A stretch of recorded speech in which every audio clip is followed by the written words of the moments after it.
ሱዳን ነቲ ካብ ሚሊሻታት ኢትዮጵያ ዝመንዝኣቶ ኣብ ዶባት ክልቲአን ሃገራት ዝርከብ ኣልፋሽጋ ዝተባሃለ ከባቢ ከም ዘይተመልስ ሱና ሓቢሩ መንግስት ኢትዮጵያ በሶሉስ ኣብ ዝሃቦ መግለጺ ዝርርብ ክጅመር እንተኾይኑ ሱዳን ካብ ትሒዛቶ ዘላ ስፍራ ሰራዊታ ከተውፅእ ከም ዝግባእ ኣፍሊጡ ነይሩ ተስፋ አለማርያ ተወሳኺ ኣለዎ አዛዚ መበል ካላይ አጋር ክፍለ ሰራዊት ሱዳን ሜጀር ጀነራል ሃይዳር አልጢራይፊ ሀገሩ ስድሪ ናይቲ መሬተይ ትብሎ አልፋሻጋ ከም ዘይትህብ በመረጋጋጽ መክታብ ሓደስቲ ወታደራት ከም ዝጀመረ አፍሊጡ ክብል መንግስታዊ አገልግሎት ዜና ሱዳን ሱና ጸብጺቡ እቲ ጀነራል ትማሊ ረቡዕ ካብ ሓደ ፋላታ ዝተባህለ ብዞባል ገዳርፍ ዝርከብ ማሕበረሰብ ዝተላከ ቃፍላይ ደገፍ ኣብ ዝተቀበለሉ ነቲ መግለጺ ሂቡ እቲ አዛዚ ወሲኹን ክብርን መሬታዊ ሓድነትን ሱዳን ንምክልኻል ኩሎም ነበርቲ ናይቲ ዞባ ኣወዳቶም ናብ ሰራዊት ክጽምበሩ ክደፋፍኡ ጸዊዑ ጀነራል አልጢራይፊ ከም ዝበሎ ኣብዚ እዋንዚ ኣብቲ ከባቢ ዘለዉ ሓይልታት ሱዳን ኣብ ልዕሊቲ ምንቅስቓስ ንምስላጥ ዝህቦ ዘሎ መሰረታዊ ኣገልግሎታት ነቲ ኣብ ዶብ ዝርከብ ቃጽዖ ንምምዕባል ድልድላትን ጽርግያን ኣብ ምህናጽ ከም ዝርከብ ሓቢሩ ኣፈኛ ሚኒስትሪ ጉዳያት ወጻኢ ኢትዮጵያ ኣምባሳደር ዲና ሙፍቲ ብሰሉስ ኣብ ዝሃቦ መግለጺ ሱዳን ካብቲ ሒዛቶ ዘላ ቦታ ሰራዊታ ክሳብ እተውፅእ ኣብ መንጎ ክልቲአን ሃገራት ዝርርብ ከም ዘይግበር ድሕሪ ምሕባሩ እዩ እቲ ሱዳናዊ ጀነራል ነቲ መግለጺ ሂቡ ዘሎ ሱዳንን ኢትዮጵያን ኣብ ጉዳይ እቲ ብሕርሻ ሃብታም ምዃኑ ዝነገረሉ አልፋሻጋ ኣብ ዶባዊ ምስሓሓብን ምትፍናንን ኣትየን ዝርከባ ኣብ ወርሒ ታሕሳስ ናይቲ ዝሓለፈ ዓመት ሱዳን ነቲ ኣብ ትሕቲ ኢትዮጵያውያን ምልሻ ዝነበረ ግዛእታዊ መሬተይ ትብሎ ከባቢ ከም ዘምለሰቶ ኣፍሊጣ ነይራ ኩርናዕ አልፋሻጋ ኣብ ዶባዊ ምብራቕ ሱዳን ዞባ ገዳርፍ ዝርከብ ኮይኑ 250 ኪሎሜትር ዝሽፍን ልዕሊ 240 ሄክታር ልሙዕ መሬት ምዃኑ ይግለጽ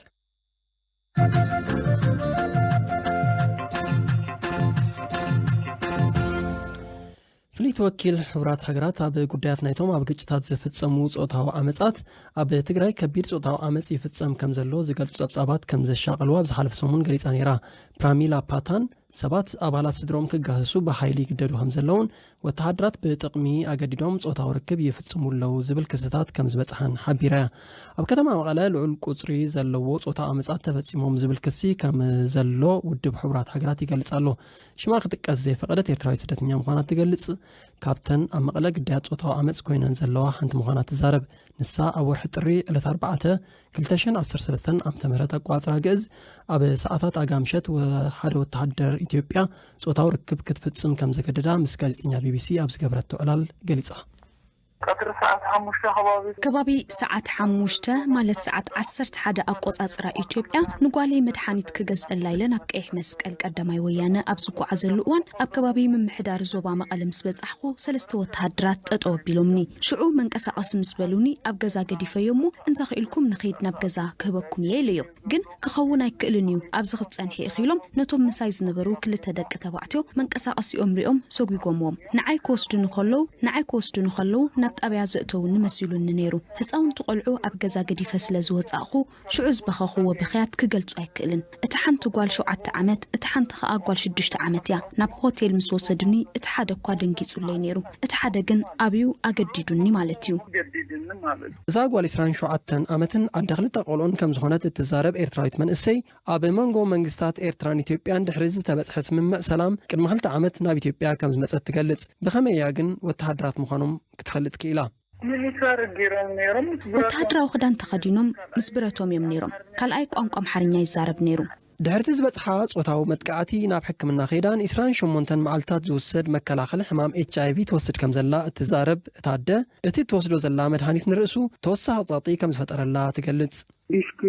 ጸገም ስለዘለነ ናይ ርእሲ ጸገም ናይ አንዱ ሕቆ ጸገምን ሕማም ርእስን ስለዝነበረኒ እዚ መድሃኒት ምስጥዕናይ ተወሳኺ ይኮይንኒ ጠጠው ክብል ኣይክእልን ጭንቀት ከኣ ስለዘለኒ ምስ ዝኾነ ሰብ ክረዳዳ ኣይክእልን መድሃኒት በርቲዕንሎ ቀደሙውን እቲ መድሃኒት ብርቱዕ ከም ዝኾነ መግብን ዕረፍትን ከም ዘድልዮ ሓካይ መረዲኦም ነይሮም ግን ውሽጥኻ ዘይቀሰነ ክትዕርፍ ኣይትኽእልን ከቢድዩ ጭንቀት ስለዝገበርኩ እዚ ዓዲ ጸሊእዩ ምክንያቱ ኣነ ቅድሚ 3 ዓመት ዘጋጠመኒ ናይ ዓንዱ ሕቆት ጸገም ስለዘለኒ ብሕክምና ተኸልኪለ ስራሕ ክሰርሕ ኣይክእልን በዓል ቤተይ እውን ነፍሲ ጾር እናሃለኹ ቅድሚ 6 ዓመት ኣብ ኤርትራ ተኣሲሩ እዩ ደቀይ ባዕለ እየ ዝዕብን በቲ ናይ ዲስክ ጸገም እግረይ እውን ስለዝሕዘኒ ነዊሕ መገዳ ይጓዓዝን ከቢድ ናይ ጥዕና ጸገም እናሃለወኒ ተወሳኺ እዚ ጸገም ምሰጓነፈ ገሪሙኒ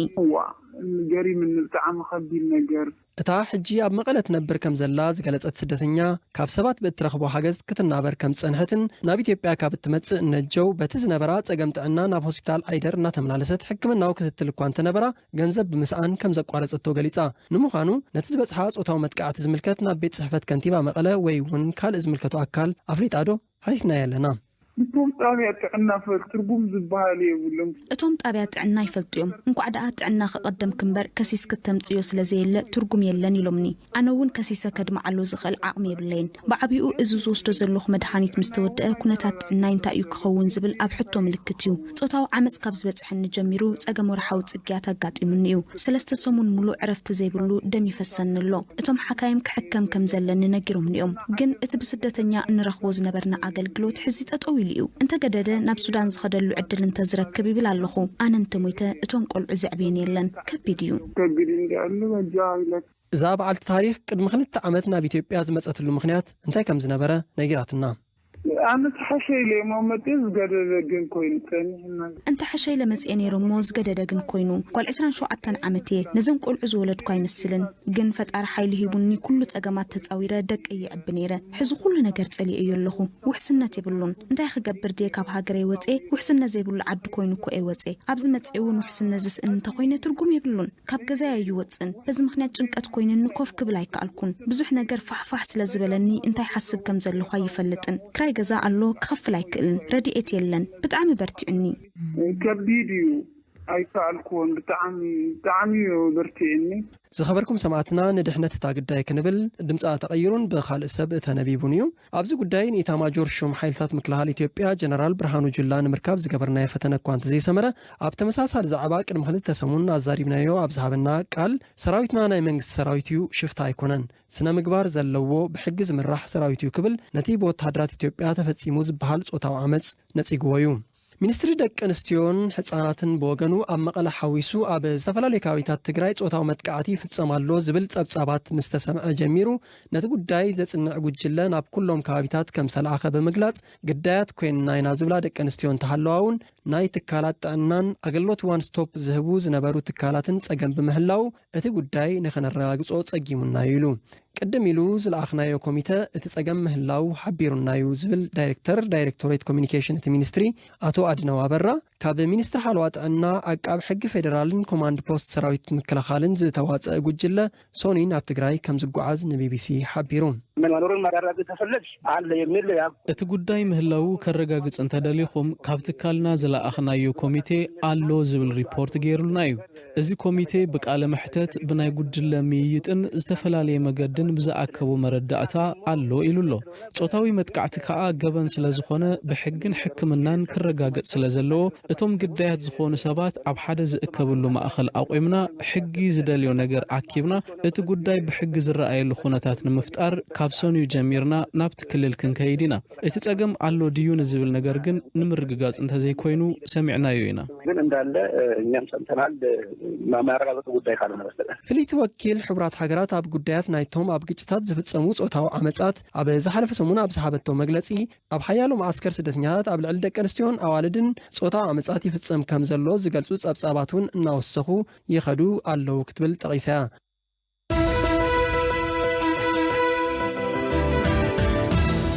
ክቡራት ሰማዕትና ምድላዋት ቢቢሲ ትግርኛ ይተከታተሉ ዘለኹም ናብ ሓጽር ዜናታት ዘለት ክንሰግር ኣብ ኤርትራ ዞባ ሰሜናዊ ቀይሕ ባሕሪ እስለ ኩብኩብታን በጣም ትረበዳ ከም ተራእየ መንግስታዊ ማእኸናት ዜና ሓቢረን እቲ ኣብ ንኡስ ዞባ ቀሩራ ዝተኸስተ እስለ ዝኾነ ጉድኣት ኬስ ኣብ ቁፅር ከም ዝኣተወ ተገሊጹ እቲ ኩብኩብታ ኣብ ዝሓለፈ ዓመት ዝተጸፍየ ኮይኑ ኣብዚ ናይ ዝናብ እዋን ይጫጭሕ ከም ዘሎ ሓበሬታ ይጠቅስ ሕብረት ኣፍሪቃ 400 ሚሊዮን ክታበት ኮሮና ቫይረስ ከም ዝረኸበ ፍሊጡ ማእኸል ምቁፅጻር ሕማማት ኣፍሪቃ ከም ዝበሎ እቲ ክታበት ኣብ ልዕሊቲ ኣቐዲሙ ዝተረኸበ 270 ሚሊዮን ክታበታት ምዃኑ ገሊጹሎ ን60 ሚእታዊት ህዝቢ ኣፍሪቃ ንምክታብ 15 ቢሊዮን ብልቃጥ ክታበት ከም ዘድሊ ይግመት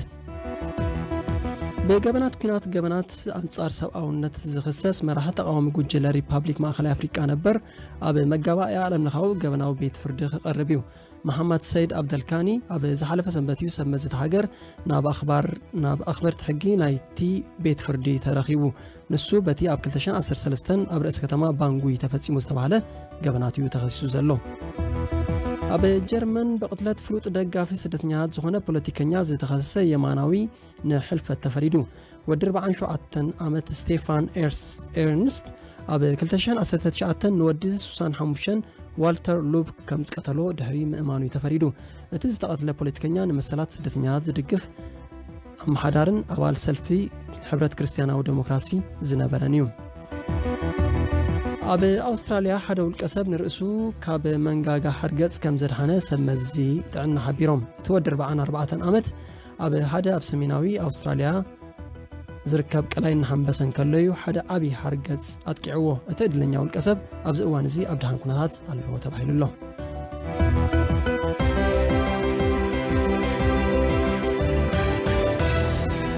بيت صحفت قدماويت مبيت إثيوبيا أب كل الأفار زوبا أوسي وردا دوبتي مبل 10 تسلستا نايكالاي درجة بيت تمرتي عمريقو دايركتور بيت صحفت أتو ملوك أنفانتان بي بي سي أبزهابور إيتو قدماويت مبيت زناش تاياتشو نت بيت صحفت مستركبت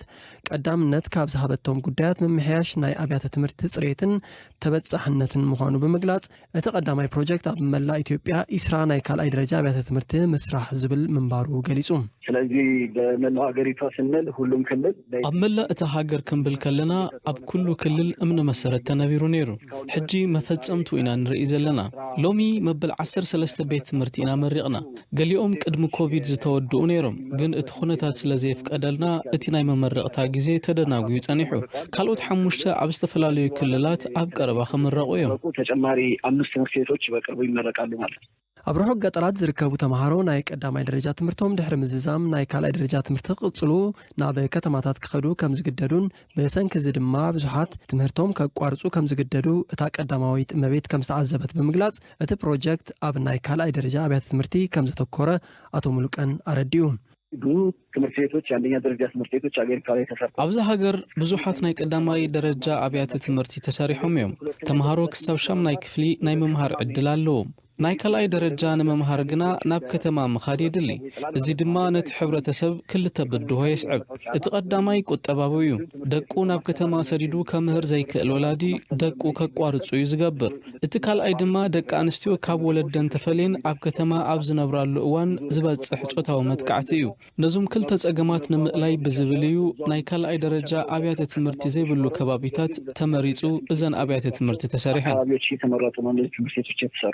بروجكتات بزيكاتن مقعزيا أب زتقم كوابيتات زركبا مبزحتن كاب شدشك ساب شمون تعوارح كم التزازما أتو ملكان قليسو زاقيت وزايتات بروجكت ساب 300 مليون زبت سحكوينو كاب وزا حقرات كاب فتوتي بهياب بزترغبا جنزب زتشفنو خينو أبزا عمد زسرعو حدست أبيات مرتقنا كاب مشتاتي بقدامي منيستر أبي أحمد استتصحفة متصحف مدمر زترغبا أتاويتات كم زخون الدايركتر قليسو